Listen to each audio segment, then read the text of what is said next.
Bonjour, j'espère que vous avez passé une excellente semaine et bienvenue dans votre émission préférée, un grand moment de cinéma. Ou pas. Au programme de cette vidéo, Saint-Laurent de Drop et Elle l'adore.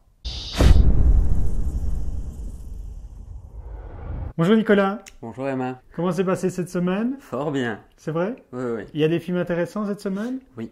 Moi je te propose que nous parlions de Yam-Dam. Ou pas. Avec Saint-Laurent, Bertrand Bonello nous plonge en fait dans la vie du créateur vu par lui-même. Bon, Nicolas, ceci est le deuxième film sur Yves Saint-Laurent en un an.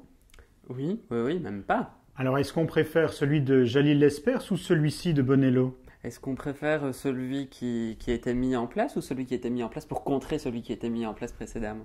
Alors est-ce qu'on préfère celui qui est autorisé par Pierre Berger ou celui qui est non autorisé par Pierre Berger? Est-ce qu'on préfère celui qui est fait par un grand réalisateur ou celui qui est fait par un réalisateur de téléfilm? Alors est-ce qu'on préfère Gaspard Ulliel ou alors Pierre Ninet? Est-ce qu'on préfère une sorte de démonstration ou une sorte d'introspection? Est-ce qu'on préfère Guillaume Gallienne ou alors Jérémy Régnier? Est-ce qu'on préfère la bite de Gaspard Ulliel ou la bite de Jérémy Régnier? Yves, mais que faites-vous? Je vous attends. Cessez de jouer. Pourquoi est-ce que celui-ci te semble meilleur que la version de Jalil Lespers? Je trouve déjà qu'il ne faut pas les comparer, hein. Je trouve qu'ils vivent indépendamment l'un de l'autre. Et ici, on est vraiment dans un rapport introspectif sur ce rapport au désir, à la pulsion. Et on sublime le biopic, on le dépasse. Ça n'a plus d'intérêt, même si on traverse 10 ans de la vie de Saint-Laurent. C'est pas ça qui est intéressant. On n'est pas dans le narratif, on est vraiment dans le ressenti. Moi, je dois bien avouer qu'en regardant les deux films, entre celui qui est autorisé et celui qui est non autorisé, j'ai juste l'impression qu'on ne sait pas lequel est le plus méchant des deux. Et moi, parfois, j'ai l'impression que Pierre Berger s'est vengé sur tout ce que Yves Saint-Laurent lui avait fait vivre de son vivant. Oui, c'est une manière de voir. The Drop de Michael Roskam présente l'histoire d'un barman. Oui, interprété par le magnifique Thomas Hardy. Oui. Très gentil barman, trop gentil barman, qui trouve un petit chien en rue, qui le recueille, qui s'éprend aussi légèrement de la jeune fille chez qui il a trouvé le chien, et qui en fait travaille dans un bar sous le joug de la mafia, un bar qui va d'ailleurs être braqué. Oui, il se fait braquer d'accord par des gens masqués, mais il y a masqué, hein. Au bal masqué, oui. Et donc, que se passe-t-il après ce braquage?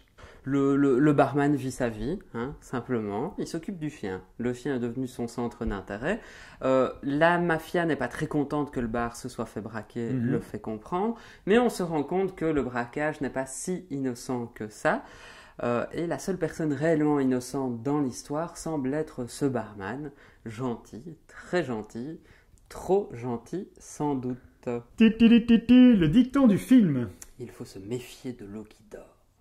Muriel est une esthéticienne d'une quarantaine d'années, complètement dingue de Vincent Lacroix.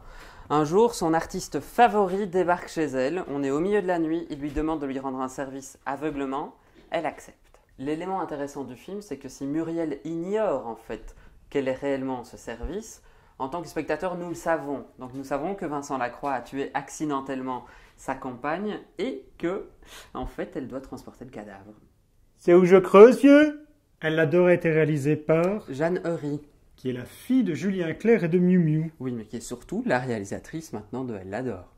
Oui, Elle l'adore, qui était au départ un titre beaucoup plus long puisqu'il vient de la chanson Elle l'aime, elle l'adore. Elle l'aime, elle l'adore. Mais surtout elle l'aime, c'est beau comme elle l'aime. La réalisation n'est peut-être pas l'élément le plus sidérant du film. C'est extrêmement bien écrit, c'est très très bien joué. On a Sandrine Kiberlin qui vraiment porte le film. Il y a une structure narrative qui fonctionne très bien, qui est intelligente, avec quelques... Voilà. Mais non, c'est très intéressant.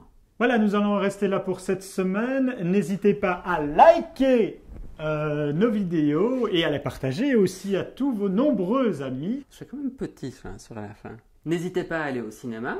Et on se retrouve mercredi prochain pour une nouvelle émission, un grand moment de cinéma. Ou pas. Comment s'est passé cette semaine? Comment petit Comment petit. N'hésitez pas à aller au cinéma. Ou pas. Ouais, ce n'est pas ma chanson de karaoké. Hein. Ma chanson de karaoké, c'est Déshabiller moi et ça reste. Ah, tu veux faire ça? Non, ça va.